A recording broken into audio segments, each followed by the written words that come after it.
Patrick, bonjour. Le phénomène météorologique méditerranéen du nom de Harry vient de frapper durement la côte sicilienne et la côte de la Sardaigne. Les dégâts se chiffrent au-delà de milliards d'euros. Par chance, il n'a pas fait de victimes grâce au système d'alerte. Que peut-on dire de ce phénomène météorologique méditerranéen hors norme? Et cela peut-il se produire en Corse? Alors en fait, si tu as vu, il y avait une dépression méditerranéenne, hein. Alors d'ailleurs, c'est curieux parce qu'en début de carrière, ces dépressions, on les disait d'origine saharienne. Voilà.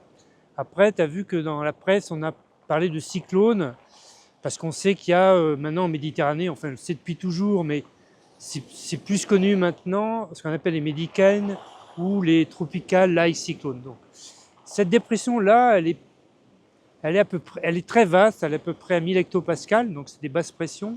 Et puis là, entre l'Algérie et la Tunisie, ça se creuse.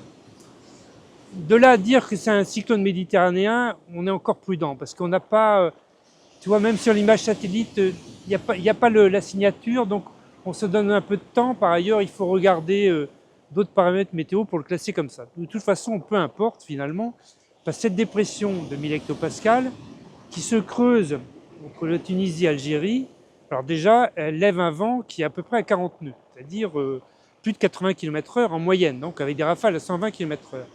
Et donc c'est un vent de sud-sud-est et il souffle pratiquement depuis la crête.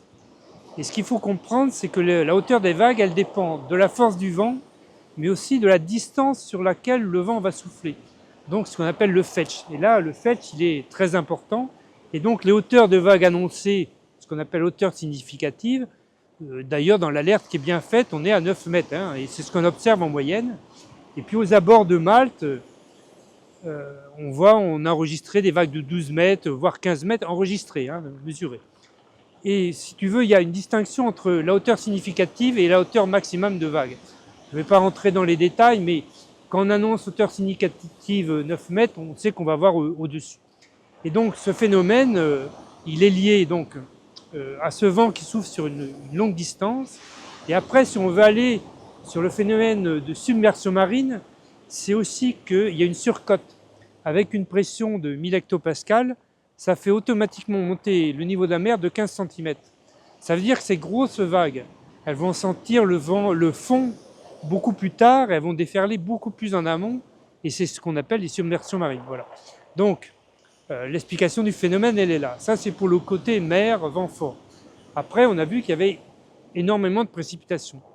D'ailleurs, c'est parmi les phénomènes qui vont être liés au changement climatique, c'est quelque chose qui, moi, m'inquiète. C'est ce qu'on appelle les événements composites, qui réunissent finalement tous les dangers. Donc là, tu avais le vent fort, la submersion marine et des précipitations très très intenses. Je crois que vers la Tunisie, là, on a vu se développer une cellule qu'on appelle de mésoéchelle orageuse, qui a déversé des litres d'eau au même endroit. Et avec pratiquement un orage qui dure 48 heures, quoi. Et donc là, ça c'est aussi inondations fluviales, etc., les crues, voilà. Donc ça c'est le troisième danger, c'est d'un événement composite comme ça. Alors après, je sais que tu vas me poser la question, est-ce que ça peut arriver en Corse? C'est pas une bonne question. En fait, la question c'est quand est-ce que ça va arriver en Corse? Et d'ailleurs, si on a les mémoires un peu soutenues, il y a Adriane en 2018 qui en gros a organisé. Alors c'est une dépression qui était beaucoup plus mobile, hein, donc c'est passé plus vite, mais qui a organisé à l'entrée du golfe d'Ajaccio, je me rappelle avoir fait des études, même au milieu du golfe, des vagues de 10 mètres, quoi. 10 mètres d'ailleurs, l'aéroport s'en souvient, quoi. Et si on veut parler d'événements composites, on peut aussi parler de la tempête Fabien en 2019 où il y a des pluies très très importantes sur les bassins versants Gravone-Prunelle. Il y a même le Ocane qui est pratiquement détruit par le ruissellement. Il y a donc la Gravone, le Prunelle qui déborde, les vagues qui sont à 10 mètres au milieu, et finalement les reports qui inondés pendant 2 jours. Voilà. Ça, c'est un événement composite. Voilà.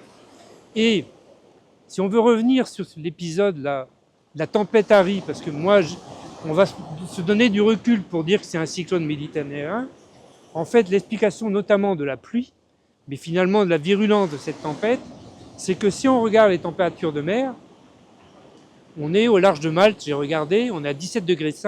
C'est 1,5 degré, voire 2 degrés au-dessus de la normale.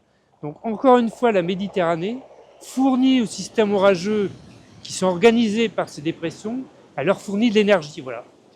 Et alors, la température de la mer seule ne suffit pas, il faut qu'il y ait un système qui marche. Pour expliquer ça, si tu veux, si tu as une Ferrari, si tu mets pas d'essence dedans, elle ne va pas aller plus vite qu'une 2 chevaux.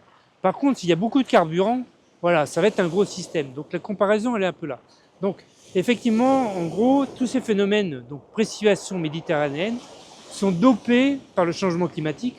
D'une part parce qu'on a des mers plus chaudes qui constituent un réservoir de carburant, et d'autre part parce qu'un air plus chaud, il est capable d'absorber plus de vapeur d'eau et de la restituer après sous forme de pluie intense. Voilà. Par exemple, si on imagine un vent qui souffle des Baléares depuis à 40 nœuds, on va avoir, et d'ailleurs en janvier 2010, moi je me rappelle m'être levé un 1er janvier 2010, où là les vagues passaient par le sur le mur là d'où on est. Donc oui, c'est très possible. Non seulement c'est possible, mais ça va arriver. Et avec un phénomène aggravant dans les décennies qui vont venir, c'est que je vous ai parlé de surcote. Donc surcote naturelle liée aux basses pressions, mais à cette surcote liée aux basses pressions va s'ajouter l'élévation du niveau de la mer Méditerranée.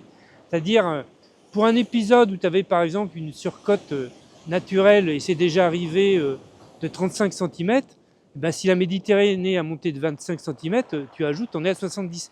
Et là, les vagues vont aller beaucoup plus loin. On va attaquer les infrastructures, etc. À chaque fois, j'ai le mauvais rôle, c'est pas réjouissant, mais oui, ça va, d'une part, ce sont des phénomènes qui existent depuis toujours. Hein. Ce qu'il faut comprendre, c'est que c'est dopé par le changement climatique. Et oui, il faut s'adapter, il faut savoir que ça va arriver. Là, moi, je suis plutôt dans le camp de... C'est pas est-ce que c'est possible, c'est quand ça va arriver. Idem pour les médicènes. Hein. Les médicènes, c'est un phénomène qui est connu. Et donc, quand on regarde les statistiques, ils ne sont pas plus nombreux. Hein. Ils remontent souvent par le canal de Sicile. Par contre, ce qui est prévu, c'est que les médicènes de forte virulence, ceux-là vont être en augmentation. Alors, pour illustrer ça, je finis, hein, je suis bavard. Notamment pour Cagliari, où on a vraiment des données précises. Le sud de la Sardaigne.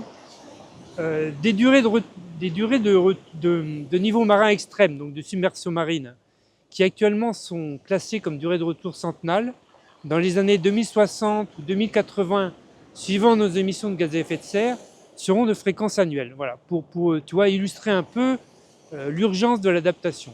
Ben, en fait, effectivement, la communauté scientifique a du mal à comprendre pourquoi ça va si vite. C'est vrai, c'est absolument vrai.